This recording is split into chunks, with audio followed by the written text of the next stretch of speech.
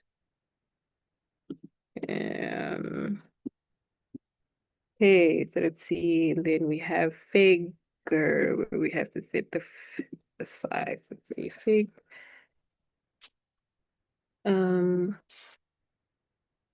Check if okay, there we go. Right. So we then have our correlations for each of our variables, right? In price, area, bedrooms, bathrooms, stores, and so forth, our diagonals are 0 because that is the correlation on itself. Okay. So what else have we been on? Let's just check that question again. Create a correlation all the comments in our created data set. Yes, you can go ahead and add on like your labels and state maybe correlation heat map. So noted that since Python. Type. Oh, maybe you can say correlation heat map.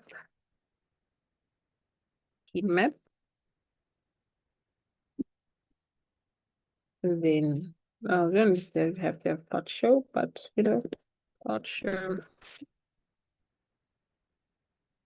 and you'll then have your title. Okay, so as you can see, we have one quite high one there, which is your furnishing status. If it's unfurnished, then we have a negative 0.59. In the chat, who can help me interpret that negative 0.59? Right, just to get a revision, if you can help me interpret, what does that negative 0.59 mean?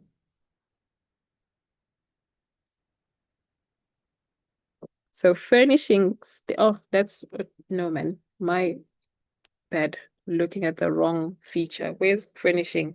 I can't reach my own. That negative 0.28.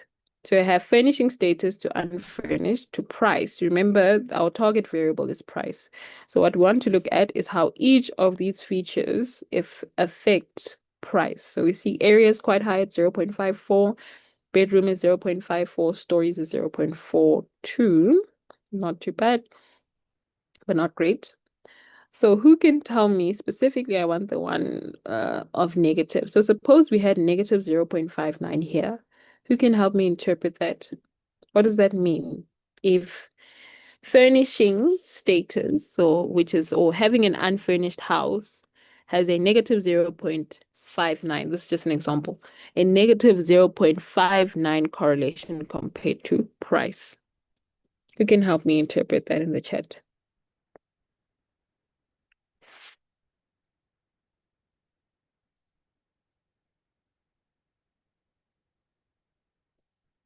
No one? Okay. Yes.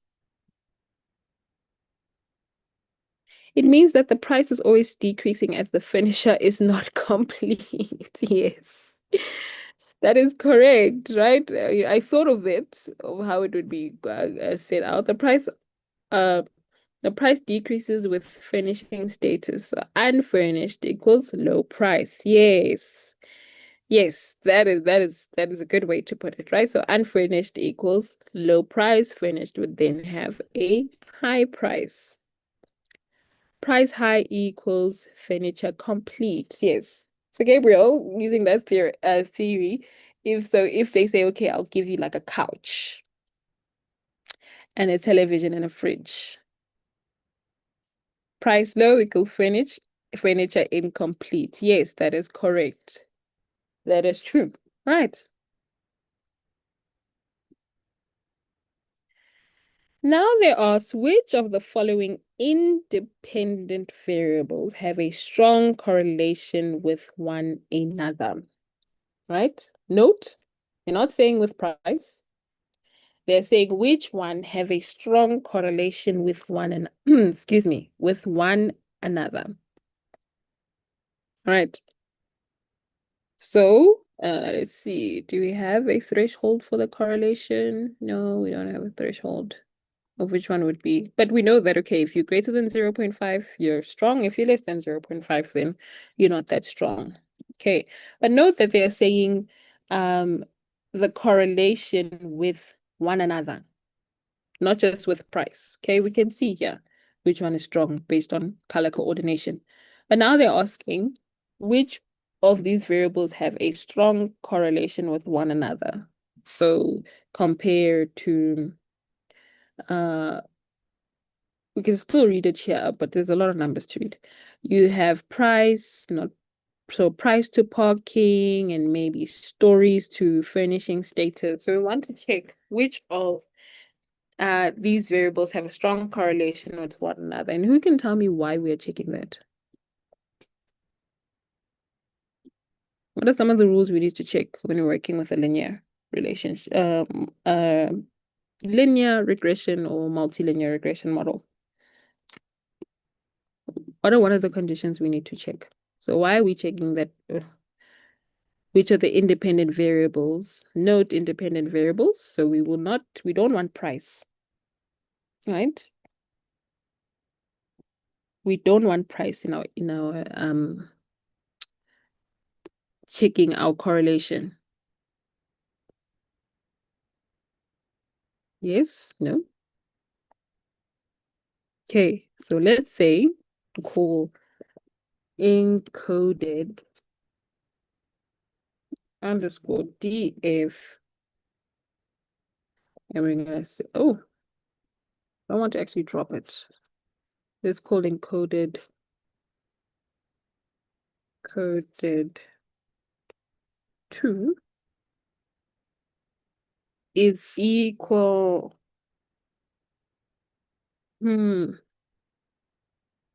I want to see. Just give me a moment. So that do we remove? Would it affect? You know what? Let's check. We're data scientists. Let's check. If we remove price from our data and then check the correlation amongst the independent variables, we'll still get the same correlation if we check with price. Okay, so let's first remove price. Coded underscore EF. Oh, I'm going to say drop price.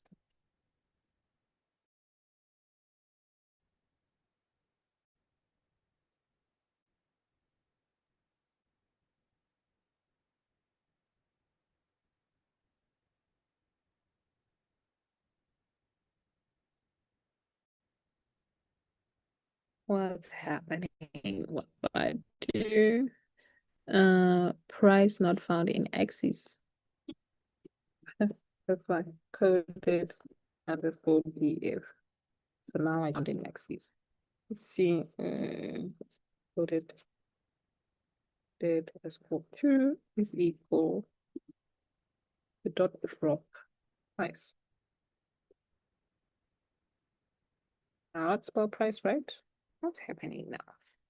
Price is not found in axes. Let's see how we use that drop function there in case I missed it. Okay, let's drop column price. So we can just use X then. Oh no, but X is just the name. So we'll just do this.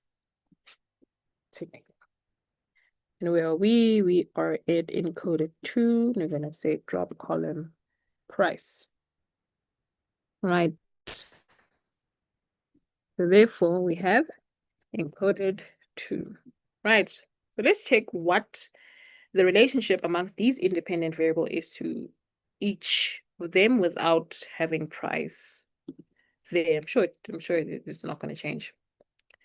Right, so let's remove price because they ask which of the following independent variables have a strong correlation with one another. Then we calculate the correlation, get each of the correlation and sort them. Yes. Okay, so let's check when we have. So we're now working with encoded 2. Underscore 2. And let's maybe call it core. Equal to is equal to encoded underscore 2. We're gonna get the core and the absolute value. Okay. Okay, still good. Let's see what that looks like. Great. We just have area and bedroom. So let's see so that we just don't waste our time. If we look at area and bedrooms, when we omitted price, we have 0.5, 0.15. Bedroom area. Where's area? It's area. And bedroom is what? Area, bedroom. Yeah, still the same. So whether we remove price or not, we're going to have the same. Even if they just say for which of the following independent variables have a strong correlation with one another, whether we have dropped price from our data or whether you keep it, you're going to have the same correlation. Right. So then we have, or we can have, why did I do that? So we still need it. We'll still keep encoded. So then we want to have and say sort from, what are they all? Strongest, so from highest to lowest, correct? But now if we look at our data, okay, so can I just say sort? So let's see when we just say sort. So if we just say car dot sort underscore values, and I say ascending equals false. Hopefully I spelled that right. False. Ascending. Okay. See what I mean? Right. So we have an error. We have data frame dot sort values missing one required positional argument by. And that is because how are you expected to sort a matrix, right? So we need to technically just unstack them from this matrix form, all right? And just give a list of what they look like because individually. So let's say, what did we call this? It's sorted car. Right, we're still going to get that error. So what do we want to do? We want to make sure we first unstack our correlation. So let's say unstack and take a look at what that looks like. Unstacked car before we sort it. Right? I'm going to say unstack and look at unstack. Right, so now I've unstacked each of these matrix value for area. We have area, bedrooms, bathroom, stories, and we see that ellipse showing that for each one we have separated them to have their own value. So we've unstacked this matrix form. Okay, and now we can then sort them. So we can say sorted is equal to then sort the values to ascending equals false. Then we look at the sorted values, right?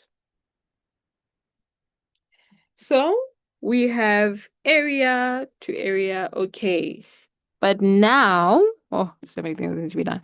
We have ones. So right now, obviously, we're going to have area to area, bedrooms to bedrooms, furnishing status or semi-furnished to semi-furnished, and so forth, air conditioning to air conditioning, right? And because we're sorting it from highest to lowest, those ones are going to be at the top. So we need to make sure, one, just want to check that we remove all these ones, okay? They don't help. It's not showing us a perfect linear relationship. It's just confusing us on which ones have a strong linear relationship, which indicate have a strong correlation with one another. All right, so we need to make sure, let me add another cell. A lot is happening there. That our strong correlations have been threshold to take off one, or these values, this perfect correlation or correlation within itself. So we're going to say let's take sorted is your sorted, right? Where that sorted value must be less than 1 at least, because 1 is perfect. So let's look at the strong correlations. Right. So now we have removed all those comparing basically to itself. Then we add a comment there saying removing self correlations. All right, that's why we're doing that. Then we have our strong correlation. So we have multiple correlations. It's ordering basically all of them from highest to lowest, correct? But now we know that a strong correlation is one that is either equal to or greater than 5. So we want to then, let's say, create a threshold. So did we add it here? All right, create threshold and filter. Okay. So we're going to set our threshold equal to 0.5. Then what are we going to do? We're going to filter the strong correlation based on this threshold, correct? So we are going to say the strong correlation where those values are greater than, or you can say equal to the threshold. Okay, so when I have two, whether it's finished, unfinished, or semi-finished, but just not to limit yourself, just maybe add those that are, oh well, we're good. Okay, so we have threshold greater than 0.5. And if we have, we can just, I guess, call it, or just say, you can run it like that, so you can just edit and say strong R is now equal to that, and then call strong core itself.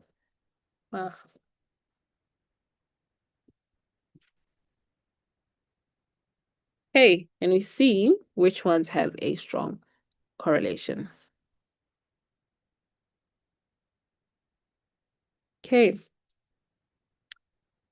So what's happening here? Were we testing something? No. Remove that.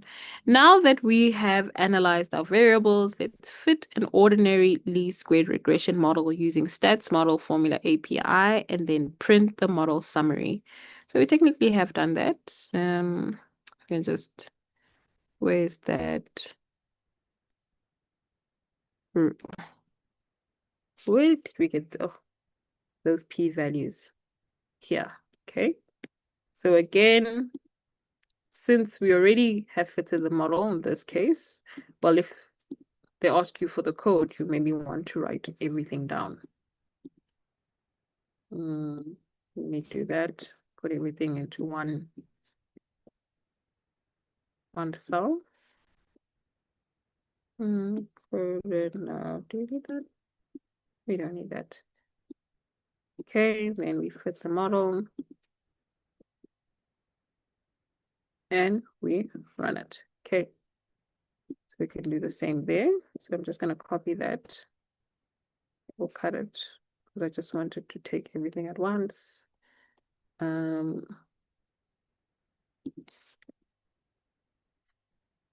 paste it there. Run the model. Right, and then print that summary. So in this case, print summary. And we're going to say print model summary. Print model dot summary. What? Oh, Am I not spelling it right? What's happening? Model dot summary. Oh, give me a moment. Fitted. Oh, fitment. Oh, fitted.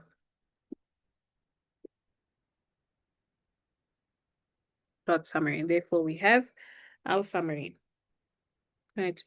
Please note that we have p-values there. If you look at some of the p-values here, we have these guys here. Check if they're the same as the p-values we were analyzing in the beginning. Right. So these values there, check if they are the same as the values you were analyzing here. I'm sure here they've probably written it as is without any this guy. I'm not sure what they call it. Horrible coming from me, honestly. Right. See if I didn't miss anything. Right. I just want to remove these cells. Then we are asked, let's evaluate our model's results by generating a scatter plot of residuals against the fitted values, allowing us to visually inspect whether the residuals have a constant variance and are distributed randomly around the zero residual line, and ask ourselves what the scatter plot tells us. So, quick revision question again. What are residuals? Oh, yes. I'm looking at these values and I'm thinking, is it because, okay, let's fix that encoded. Thank you for that. Gabriel, thank you for that. Let's fix that encoded because I dropped it there. But let's check. Let's look at what encoded looks like. Let's go up. Did it drop it? What's this thing doing now? What did I do? No, man. Encoded underscore EF. I still have encoded. Encoded. Yeah, I still have price on encoded though. Let's see. Where are we? Here encoded 2. Encoded 2. I'm trying to see in which section you're talking about. Maybe you can guide me. But encoded is still the same. Encoded 2 is the one without price. Let's see what we're missing here. Ends price encoded DF. We still have price. We still have price on encoded. We look encoded. Even here, DF. Yeah, we still have price. Let's see, what am I doing to my model? Encoded DF dot, because I copied it from there, but it's still for encoded DF drop price columns, and then we create our regression string. We fit our model fitted. Yeah. So we're still good. Okay. What happened there? Okay. Then we're also okay, I just moved that up. I think that's what the error was doing. There. Then we are asked to evaluate our model results to generate a scatter plot to see our residuals, correct?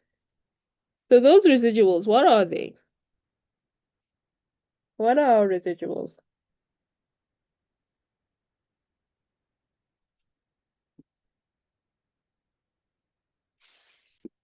What is a residual?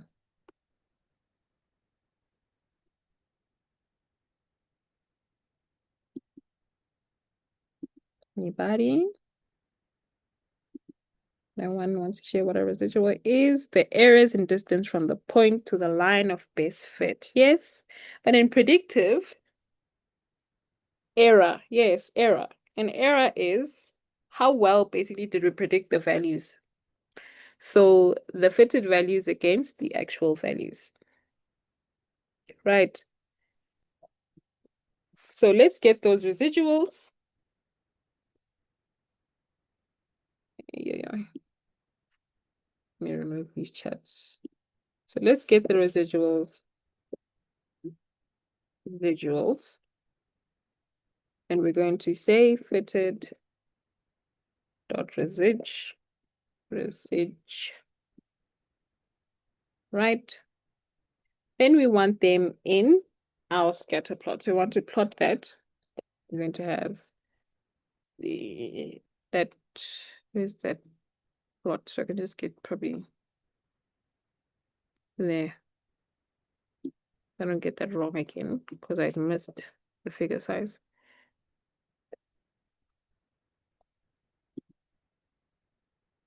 Plot that guy, maybe let's not make it that large because I couldn't even see it there. So maybe make it 8 and 6. Then what do we want to plot? We want to plot a scatter plot. But now I don't just want you remember the residuals, we want it against those fitted values. So I need to get the values that the models have predicted. So that it's fitted dot model, no, not dot model, dot fitted values. Is it fitted values or fitted? Oh, no, man. Not fitted. Okay. So now when we plot, we want to plot against the fitted values and the residuals, correct? So we're going to have fitted values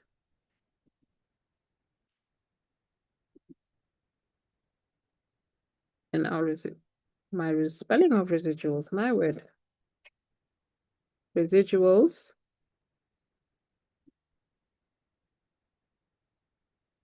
and we'll have alpha equal to 0.5.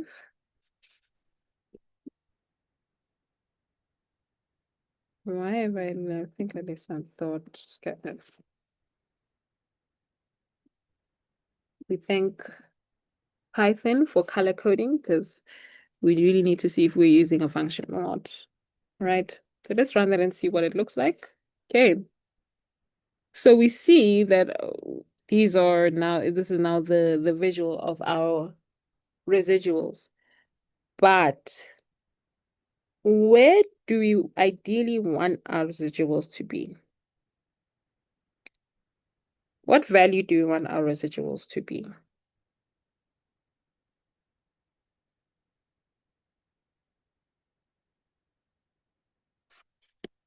Anyone? What's the value we'd like for it to have, or an error? So I want to plot that line where we want our residual to be technically centered around. You can tell me what that value is. Anyone? Okay, well, that value is 0. Right? We always want our errors to be as low as possible. All right, so let's see once we have that. So we have that line at 0, and they're all sort of centered around 0, but we do have some outliers running around there. Okay, you can edit that. Maybe just change the color.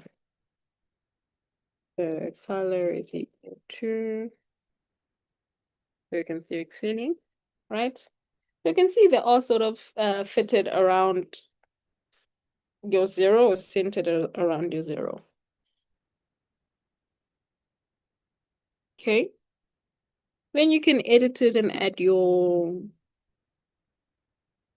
title. So you'll just give it whatever you want to give it there. Residuals versus fitted.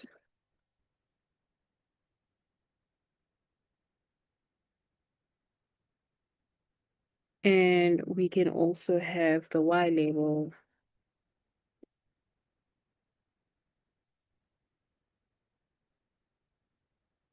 as residuals. Residuals. Right. Man, what did I do? My plugin has no Y label. Label. Right. What else can we add there? Yeah. Okay, so you can edit that scatter plot to fit, I guess, what you would like, whether it's residuals only or residuals less fitted.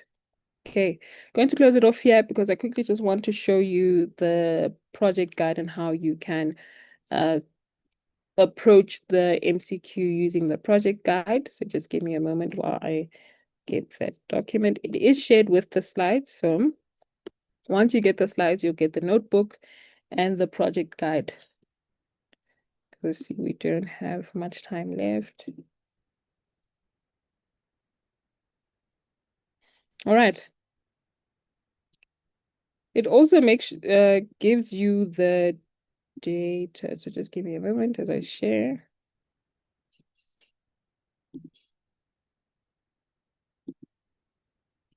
Right, so this is the project guide, and it will basically help you approach the questions within that notebook. It also gives you the resources. So if you look at the link, you have the folder with 3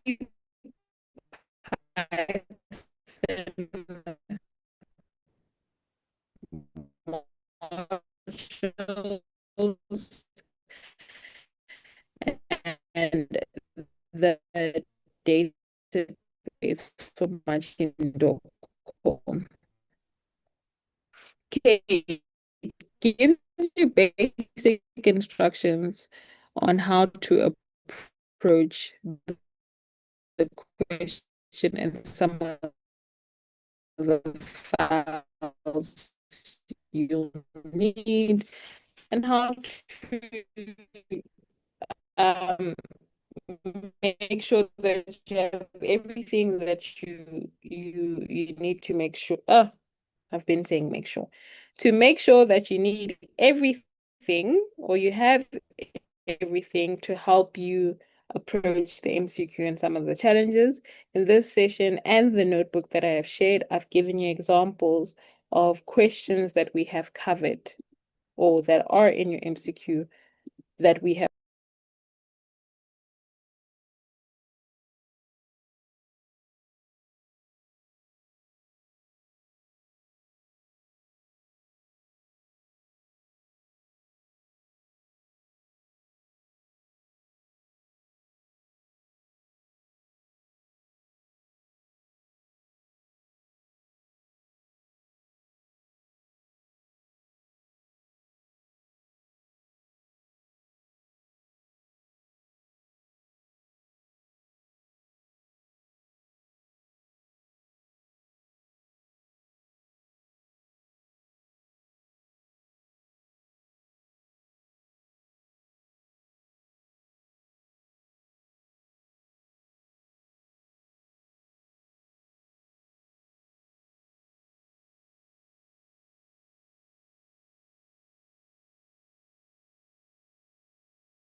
My Wi-Fi is just a mess at this point. All right, so I'm back. We had closed off. As stated, the project guide will be shared with you. I don't know if my Chrome is also deciding not to work right now. Let me quickly share my screen again. Sure. Where were we here? Yes, there we go. What are we looking at now?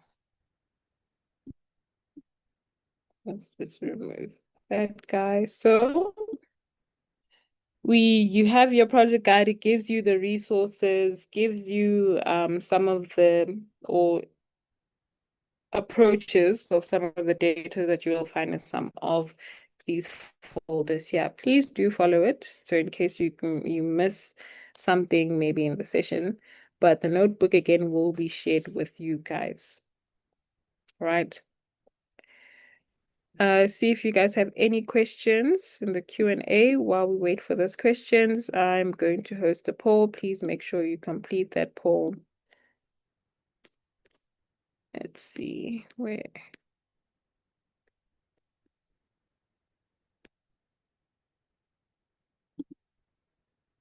Right, the poll has been launched. Please make sure that you complete the questions in the poll.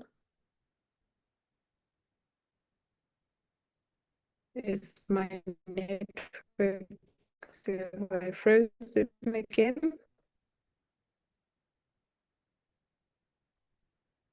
No. Oh boy.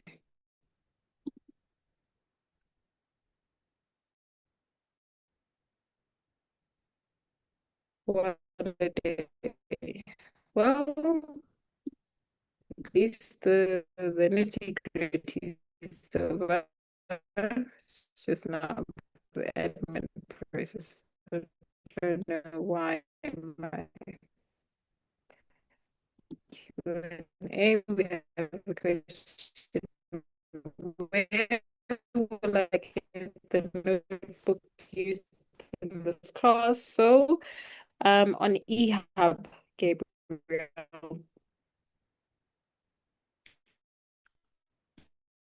Once you go on eHub, okay, the poll has been launched. Great. So once you go on eHub, so let me go to this announcement so you can see.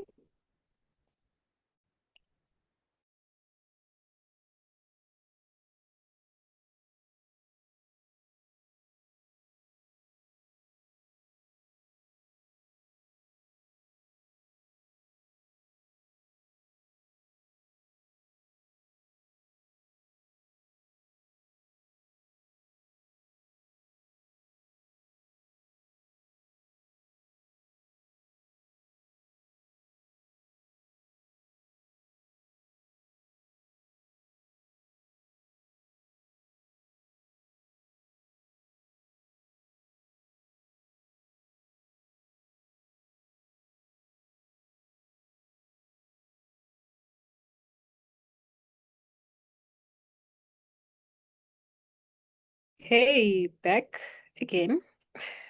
I just switched connection, so hopefully we're not gonna have an issue for a while. All right, so I think I was addressing Gabriel's question on where you can get the notebook. So the notebook will be shared with you on eHub, specifically on this tab here. So the ML-07-2026 program app hub on eHub, as well as some recordings. I know one of you stated that you feel a little behind. Go through those recordings, see what maybe you have missed. Those sessions are there to help you, I guess, speed up the process maybe. All right. So again, not your first assessment, not your first assessment, that's an error. Your regression MCQ is due on Monday, the 17th of August, 2026 at 11:59 GMT. So make sure you submit your assessment before the due date for a chance to score 100%.